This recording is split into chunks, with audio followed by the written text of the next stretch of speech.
Hello, my name is Rich Howard, owner of Architectural Builders Supply. This video is to bring you a closer look at the Corbin Russwin number CT-11. This is a key gauge is what it is. And this key gauge is used with Corbin X and Z class, System 70 and Pre-System 70. On this side we've got Z class, and on the other side we have X class. Okay. So the world of Corbin Russwin key systems is a world that is 125 plus years old, 140 years old when it comes to this sort of material. I can't really tell you from memory the oldest catalog I have of Corbin Russwin where they show pin tumbler cylinders, but I'm gonna think that there is likely an X-class keyway from the late 1890s, something in that range. So the point is that there's 125 years there or so, or thereabouts of evolution of Corbin Russwin keyways. Corbin, P.F. Corbin, Russell and Irwin, Corbin Russwin, Corbin Russwin, and this is a key gauge for the X and Z class. It's not a key gauge for everything. Because there are just that many, derivative keyways and depth and spacing data charts to review. A couple of interesting things. So this is a Z class, and what you'll notice is that a zero cut is a deeper cut, is the deepest cut in both of these systems. Okay, so you have a zero where it would be a very deep cut, and what this is measuring is the root of the key, the root depth, and the root depth is the bottom of the key blank to the bottom of the cut. Okay, and that's called the root depth. So if you were to take the effective plug diameter and you were to take the actual length of the pin and measure the root depth, the length of the pin and the root depth would equal the effective plug diameter. So this is really measuring the root depth is what it is. Now, System 70 and Pre-System 70, that means, literally, in the year 1970, they went from a two-step system to a single-step system, which is why you'll see 6 depths on the System 70 line up here, and then you'll see 10 depths on the Pre-System 70. The discussion on single-step or two-step would be a dive into the world of locksmithing, which I would very much encourage you to do. You do have to know what system you're working on. Schlage is a two-step system. Kwikset is a one-step system, a single-step system. Corbin Russwin has to work in both of those worlds because they did have that fundamental change. And the bottom line is you're able to, right off the top of your head, you're able to derive more theoretical key changes in a single-step system. Even though there are ways to tweak how you can extract key changes depending on how the key bitting array is progressed, whether you're using total position progression or rotating constant and how you'd go about doing that. But just at first glance, a single-step system will get you more changes because you have an entire additional depth to work with. Again, that's a different conversation in the world of locksmithing. So a very handy piece of equipment that you've got a key on your desk. You don't know what it's cut to. Here's a quick and easy way to determine that. And be mindful, Corbin X class, I think Pre-System 70 is tip to bow, I think is how they do that. But you would take your key and you would slide it down your gauge at the root of the cut, and that's how you'll determine what cuts you have. A very quick and easy way to immediately determine. Not very effective when you have a highly worn key. It'll tell you that, yeah, that key is worn, highly worn, but is not going to be a very effective way of allowing you to necessarily decode a key and then originate a new key when you're starting with a worn key. A key gauge like this would really be best when you're literally cutting new keys and you can quickly check what you've cut. You have one, you think, oh, did I miscut that? You could use your key gauge for that real easily. So let's just switch to the screen view where I can show you a little bit of supporting documentation, how to dive deeper into the world of Corbin Russwin and their principles of the locksmithing angle of or aspect of what they do. So this is the item that we're looking at. Not a lot to see here. They do call it a part number CT11, but it's probably in the price list as a 239 F320 377.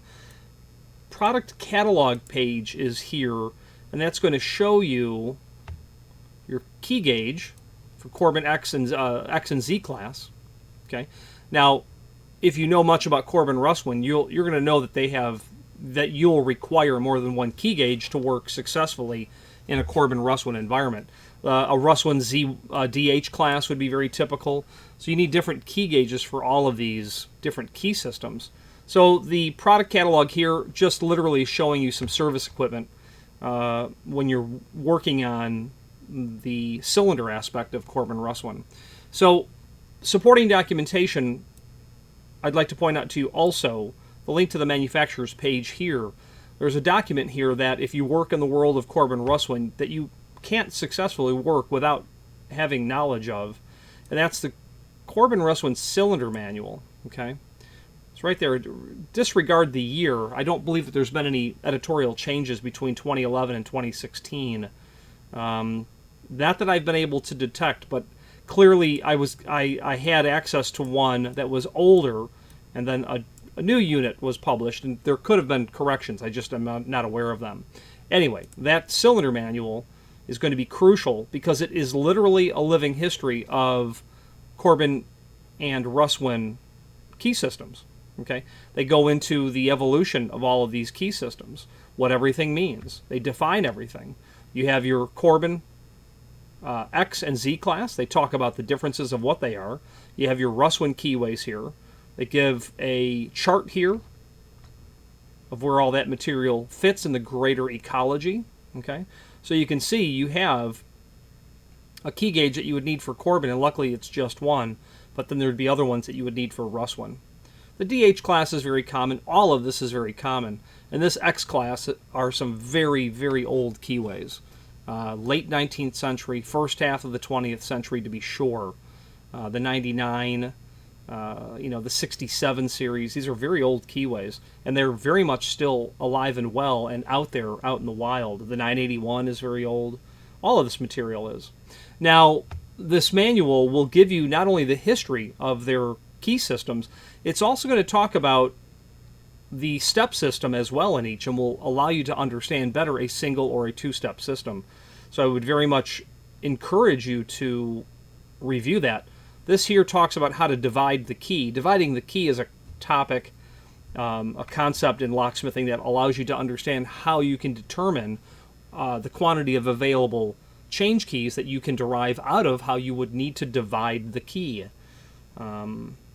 Okay, pre-system 70, that's a two-step system that they show here. They're also going to go into teaching you how to pin interchangeable core, both new and old. Master ring, they'll talk about special function cylinders. They have these keyway charts that are here as well that allows you to understand how their multiplex system works. Okay. Also what's in here, and I'll just scroll through it, are their depth and spacing data for a variety of their different systems. So if you happen to be working on a Z or DH class System 70, this is what the depth of the cuts would look like.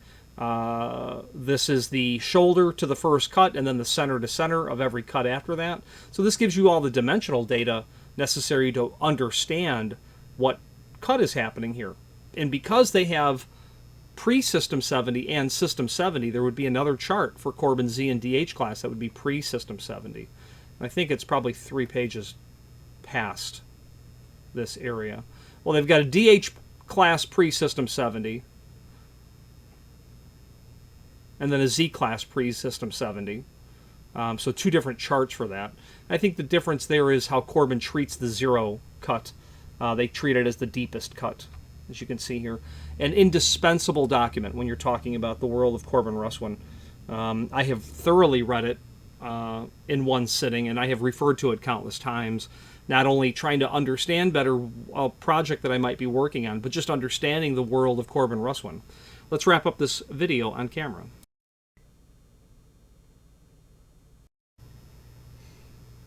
Now, a very interesting cylinder technology that Corbin, it was Corbin actually, P.F. Corbin, popularized was the master ring. And on that manufacturer's page that I just directed you to find the cylinder manual, on that page you'll also find some very old archival catalogs, literally 19th century and early 20th century catalogs. There's also an article that I wrote about master ring, talking about that platform. The master ring concept is neat in that the cylinder has a sleeve, a master ring sleeve that goes around the plug. That allows you to create two shear lines around the housing of the cylinder. That allows you to isolate your TMK bitting from the rest of your key bitting array. And it's fascinating because you're able to safely isolate your TMK bitting so that you can achieve a much greater quantity of change keys using that technology. The downside of it is, while it's still available, it can still be ordered to extend existing systems. Nothing new is derived in it. It's an 1.5 inch diameter cylinder, so it's already substantially larger than a typical mortise cylinder, which means it's not going to fit in your hardware. But it's a very fascinating platform. Yale had a duplex cylinder technology that I understand was patented about 20 years earlier than the duplex, than the master ring. I read that in a locksmithing book. I don't suspect the information is inaccurate. But Yale, actually, a sister company to Corbin Russwin, discovered what's called key interchange. They would literally master key cylinders together, and then they at some point discovered that they had incidental keys working cylinders, which means you've got a cylinder that you keyed and master keyed, but then they had these other keys that would work that cylinder, and they realized what the problem was. And the problem is illustrated by this. If I handed you a 5 or a 6 pin, let's just say a 5-pin cylinder, and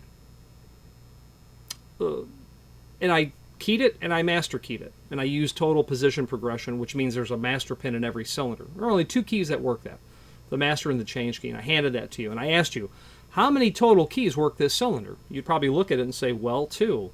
That's wrong. The correct answer is there are 32 different keys that would work that cylinder. The 2 you have and 30 more.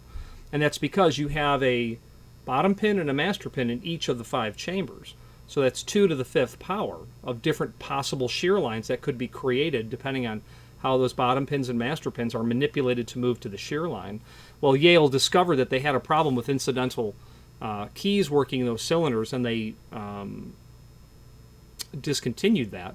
They discovered total position progression in terms of a method of generating change keys. The original way they were doing it, it's literally is what is referred to as a shoebox method. You pull 2 keys out of a shoebox and you make those work. Well, that creates incidental keys is the problem.